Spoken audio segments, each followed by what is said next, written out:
I wasn't supposed to be home that early. The job site out in Midland had wrapped ahead of schedule, and the weather, for once, worked in our favor. I'd planned to spend one more night at the hotel, maybe grab dinner with a couple of the subcontractors, but sometime around 6 that morning, I woke up and just felt off, restless, like something was pulling at me. So, I packed up, texted my project lead I'd follow up Monday, and hit the road. The highway was mostly empty, which meant I got back home a little after 8 a.m. Early enough that even the neighborhood joggers hadn't made their rounds yet. Everything was still, except for the sneakers. They were the first thing I noticed. Beat-up men's sneakers resting against the wall beside the front door, toes pointed outward like someone had slipped out of them just moments before. They weren't mine. They weren't Morgan's. And they damn sure hadn't been there yesterday morning when I left. At first, I thought maybe they belonged to a delivery guy or one of the landscapers, but then I remembered we hadn't scheduled anything for this week. Our usual guy was out of town. No one was supposed to be here, and Morgan rarely had visitors this early. She wasn't a morning person by any stretch. I stepped inside quietly, pulling the door closed behind me. The house was still. Too still. Sunlight pushed through the blinds in soft stripes, casting shadows over the hardwood floor. I paused in the entryway, listening. No TV, no footsteps, just the distant, rhythmic whirring of a blender coming from the kitchen.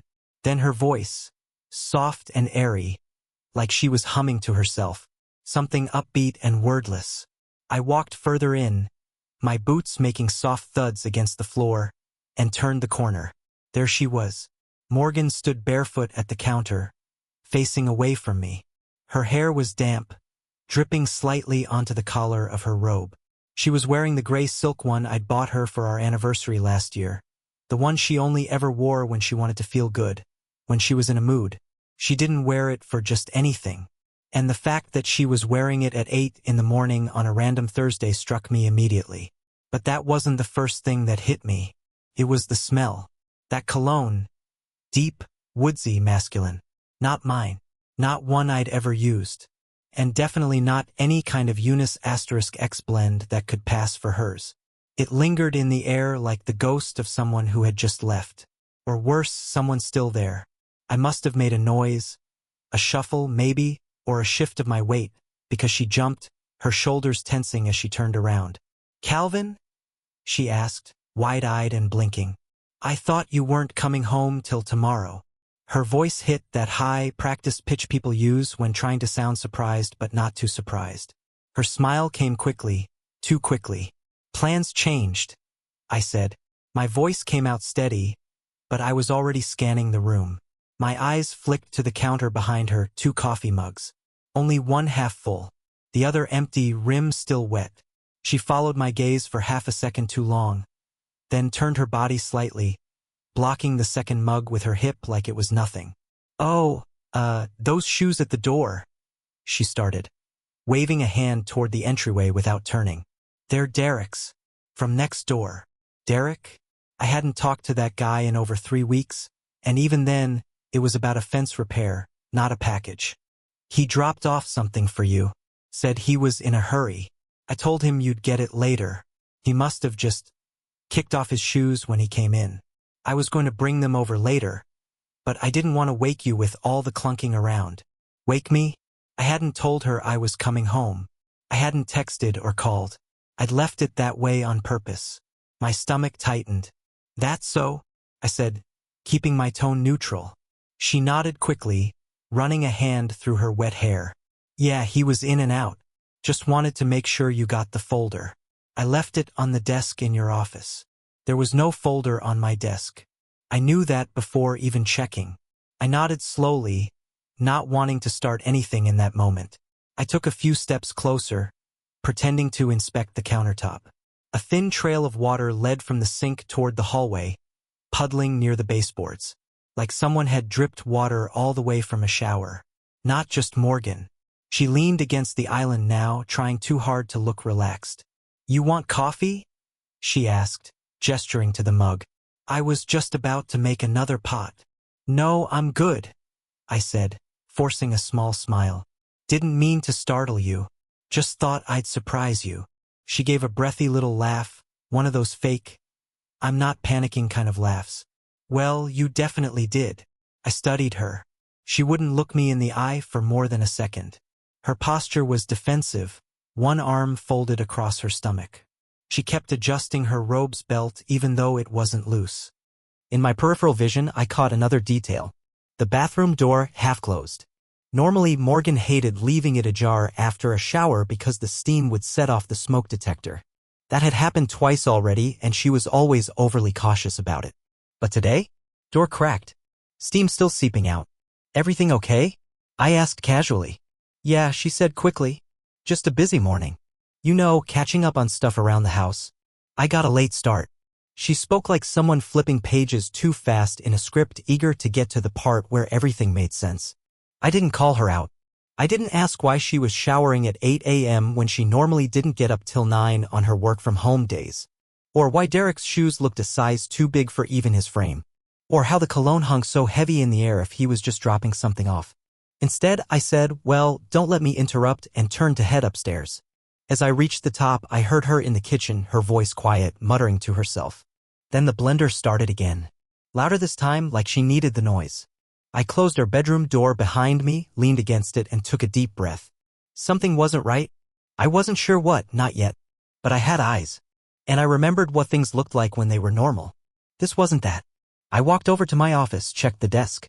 No folder. No note. Just the usual mess I'd left it in last week. Downstairs, the blender kept going. And all I could think about was that damn smell. I didn't sleep that night. I lay in bed next to her, staring at the ceiling, listening to the quiet hum of the ceiling fan and the occasional rustle of the sheets as she shifted beside me. Morgan slept like someone without a care in the world, steady breathing, face turned toward the window, not a single twitch of discomfort. Meanwhile, my mind was a goddamn movie reel. Playing scenes I hadn't paid attention to before. Conversations I had brushed off. Moments I had dismissed as quirks or phases. That smell. Those sneakers. That coffee mug. My thoughts spiraled, looping back through the last few months like a detective piecing together a cold case. And maybe it had been cold, at least emotionally. Something had shifted between us. I just hadn't had the clarity to name it. She had started leaving the house more. Little things at first. Brunches with clients. Strategy meetings on the weekends. Networking events that conveniently didn't allow spouses. I had believed it because I wanted to. Because I trusted her. But now? Now it all felt like a script I'd been too distracted to read properly. One Saturday last month, she told me she was headed to an interior design pop-up 2 towns over. Said it was a solo day, that she needed space to reconnect with herself. I remembered standing in the driveway waving as she backed out in that little white SUV, sunglasses on, hair perfect, smile easy. She didn't even take a sketch pad or her laptop. Just a weekender bag she claimed had swatches and samples. That evening, I saw a tagged photo on her friend Katie's Instagram story. The location wasn't a design show. It was a rooftop bar in the city. Morgan was there, laughing, drink in hand, mid-conversation with someone cropped conveniently out of frame. I'd shown her the story, acting curious, not accusatory. Oh, that, she had said, brushing a hand through her hair. Katie dropped by for a drink afterward. Total last-minute thing. It had sounded plausible at the time. The kind of story that could be true. That's what made it dangerous. Another memory surfaced 2 weeks ago. We were supposed to have dinner with my sister and her husband. Morgan bailed an hour before we were supposed to leave. I feel off, she'd said from the bathroom. I think I ate something weird. My stomach's a mess. She had looked pale. Worn out. I'd gone to dinner alone. Told everyone she wasn't feeling well. Later that night, I'd woken up around 2 a.m. to an empty bed.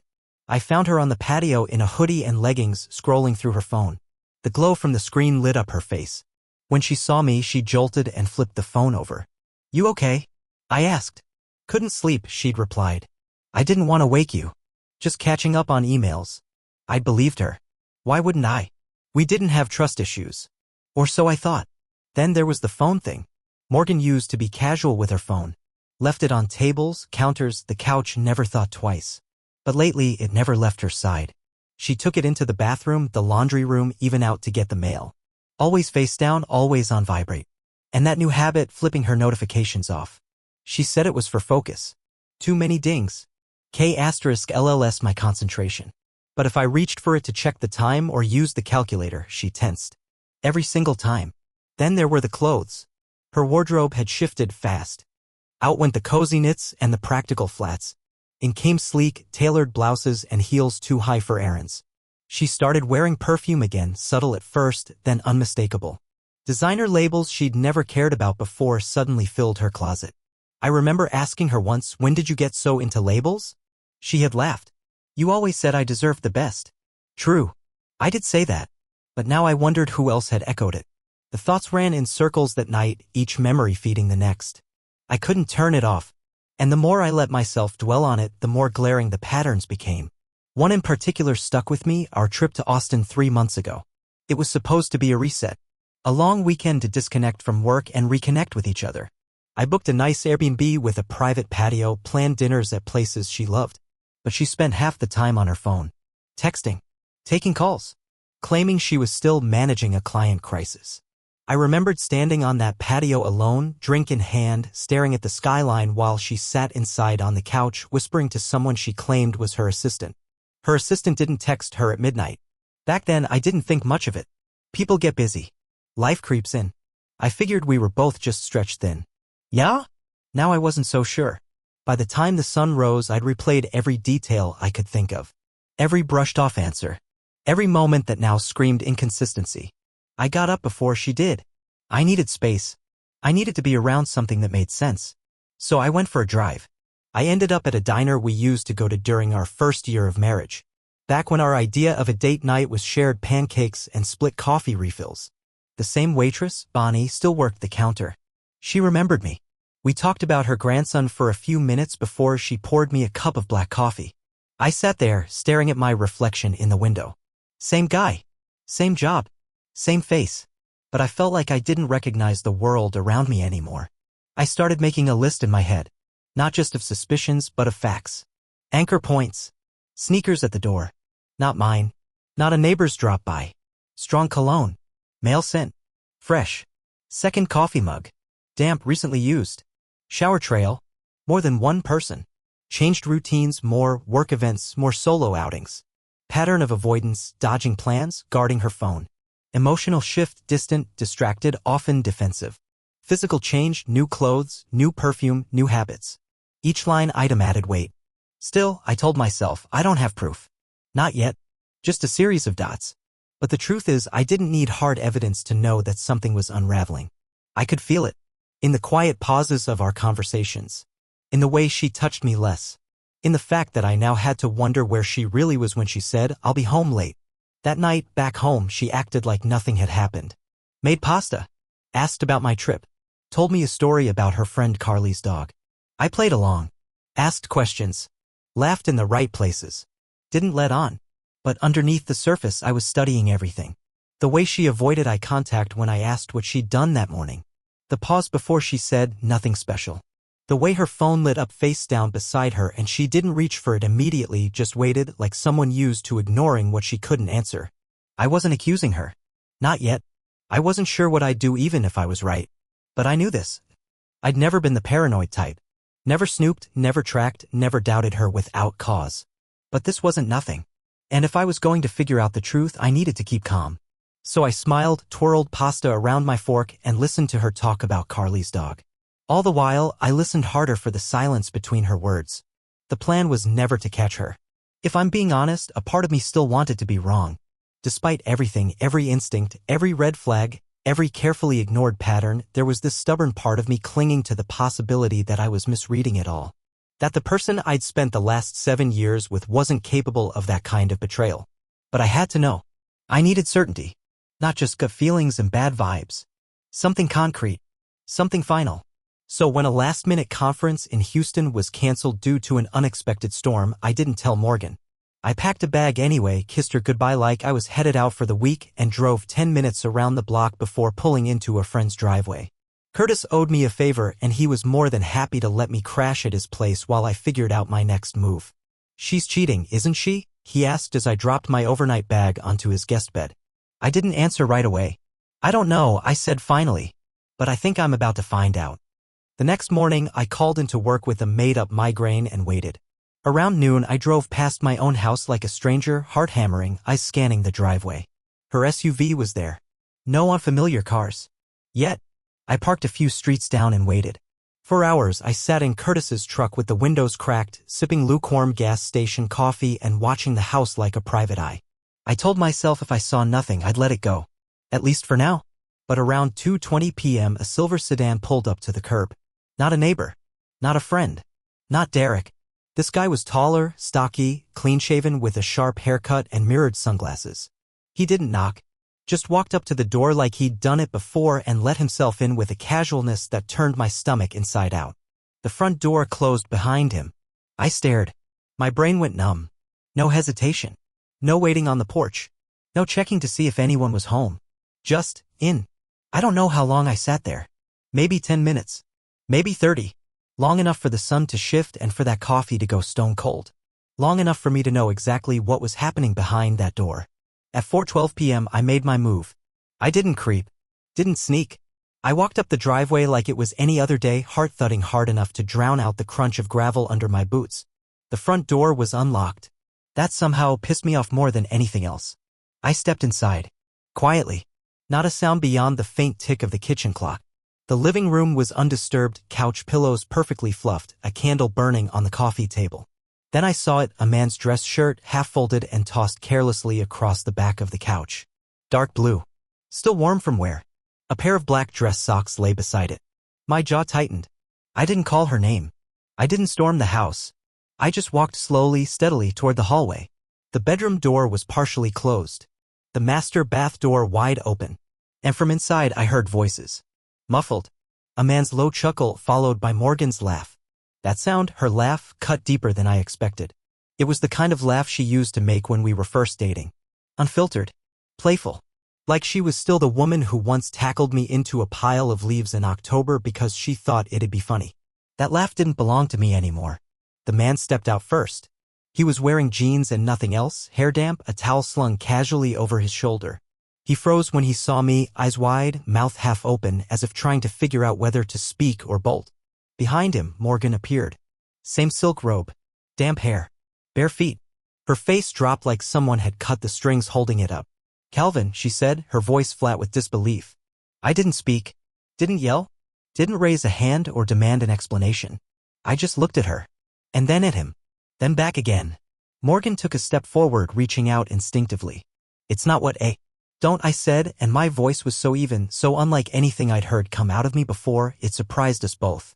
I turned around, walked down the hallway and left the front door wide open behind me. Outside, the world continued like nothing had happened. A dog barked 2 houses down. Someone revved an engine. A kid laughed from a backyard. I got in my truck and just sat there.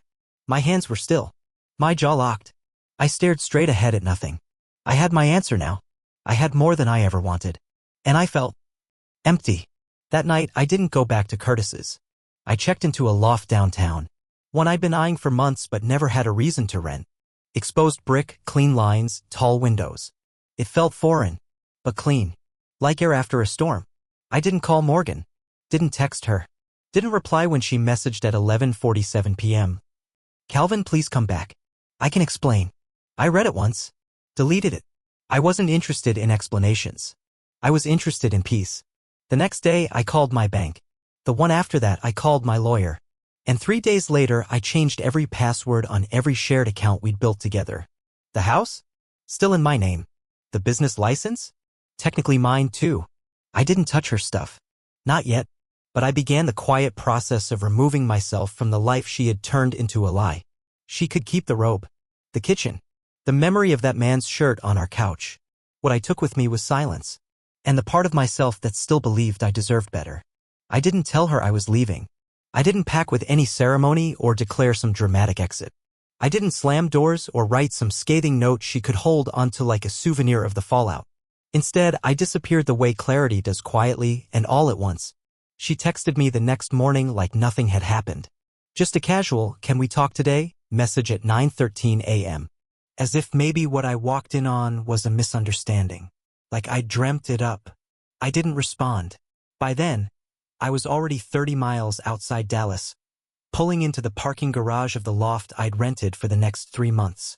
It was clean, neutral, modern, concrete floors, matte black fixtures, and a view of the skyline that didn't make promises or carry history. I dropped my bag on the floor and stood in the center of the space, just listening to the stillness.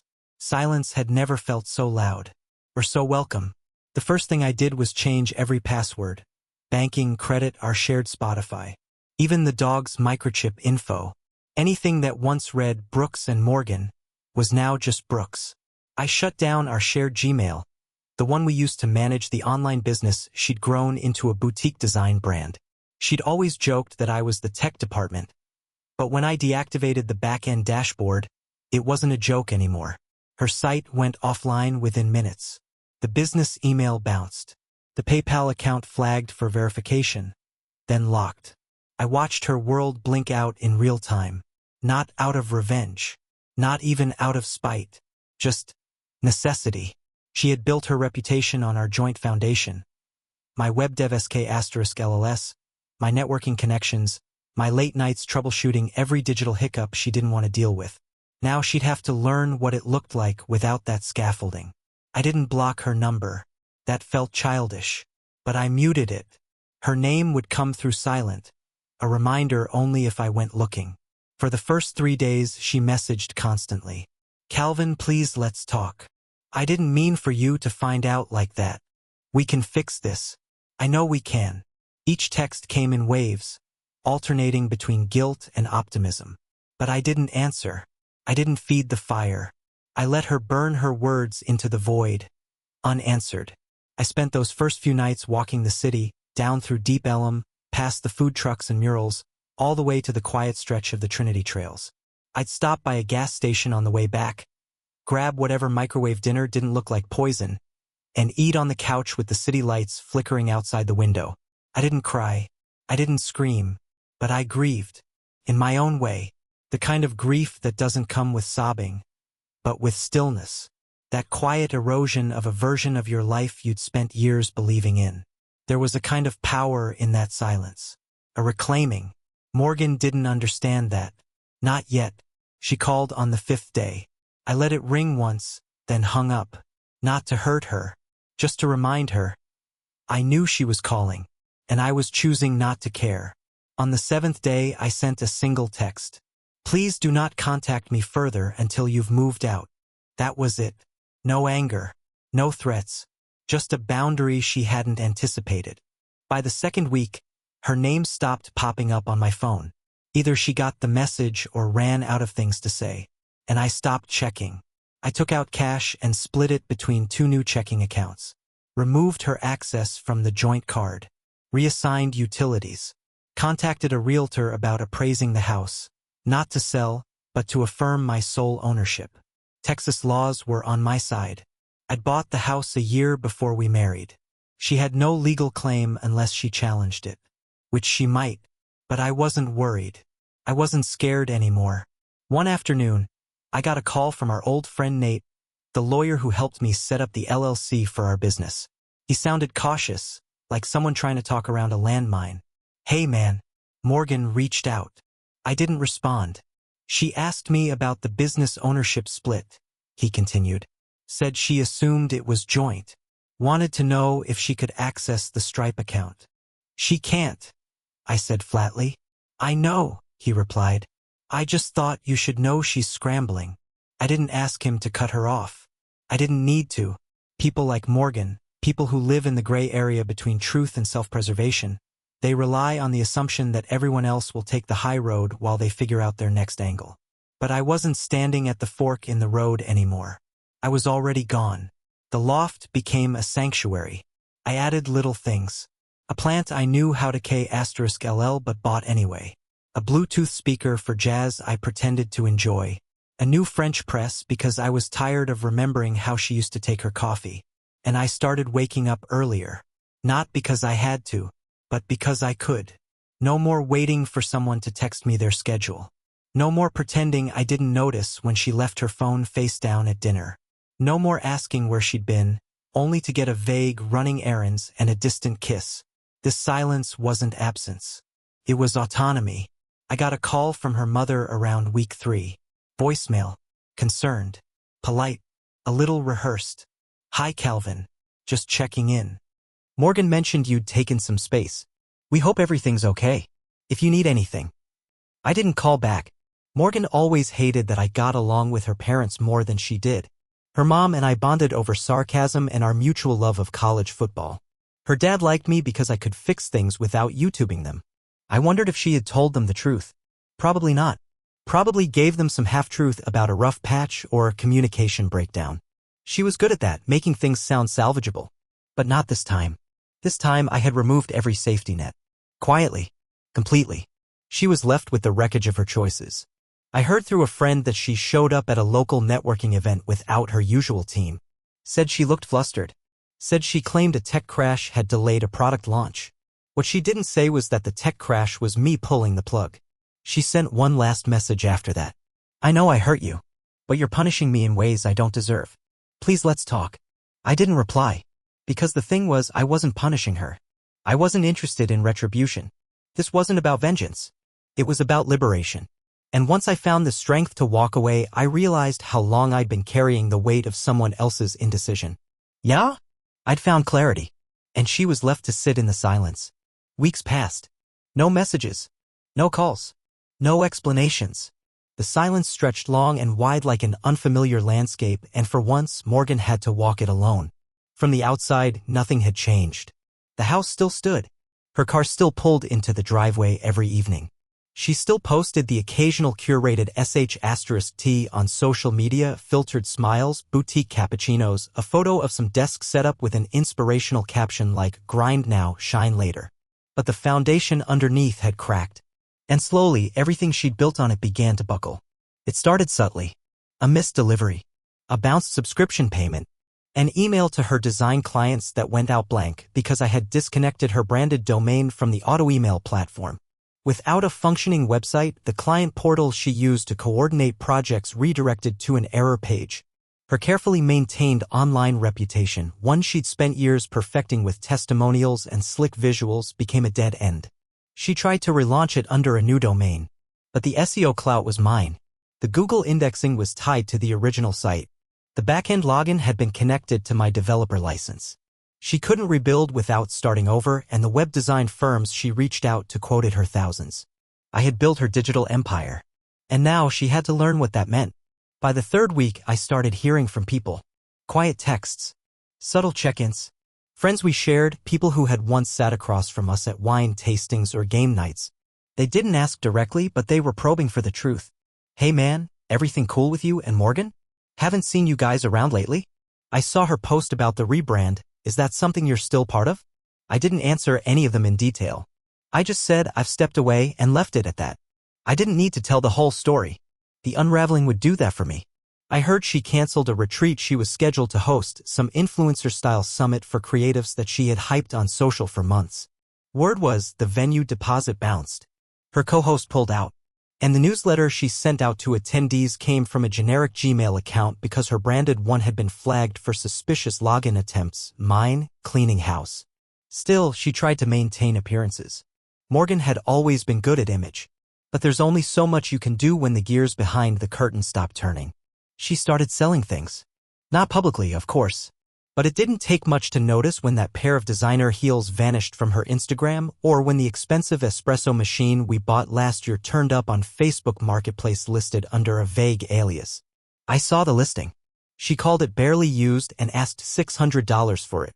We paid twice that. I didn't message her, but I watched the ad quietly disappear a few days later.